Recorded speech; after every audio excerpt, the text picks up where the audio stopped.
I never believed in curses until the face in the mirror stopped being mine. It was a regular Tuesday evening when I first noticed it. I was at the gym, cooling down in the locker room. There was a mirror on the far wall, and as I glanced up, I saw a face that wasn't quite right. It was me, but not me. My reflection was smiling when I wasn't. I shook my head, assuming it was a trick of the light, or maybe exhaustion. But when I looked again, the face in the mirror turned serious, mouthing words I couldn't hear. My heart skipped. I'd heard of these things before, but they were just stories, right? The next few days were a blur of unsettled sleep and constant unease. Every reflective surface seemed to hold that same mocking smile, a fraction of a second too slow to mimic my own expressions. It was as if the face had its own secrets, its own life.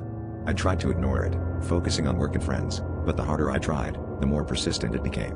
I couldn't shake the feeling that I was being watched, scrutinized by my own doppelganger.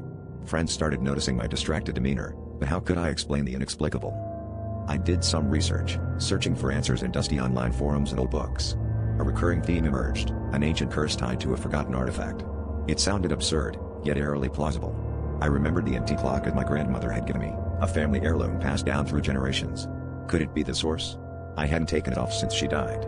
In desperation, I locked myself in my room, staring at the locket under the dim light, contemplating its mysterious history. As I hesitated, the room grew colder, and the reflection in the mirror began to distort, its eyes filled with an unspeakable malice. With trembling hands, I unclasped the locket, placing it on the table beside me. The air felt charged, and the mirror began to ripple like water.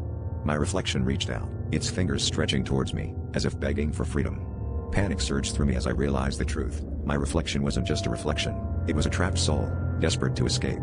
With a final, shuddering breath, I smashed the locket against the floor. The mirror shattered, and a chilling scream filled the room. I looked again, and my face was mine once more.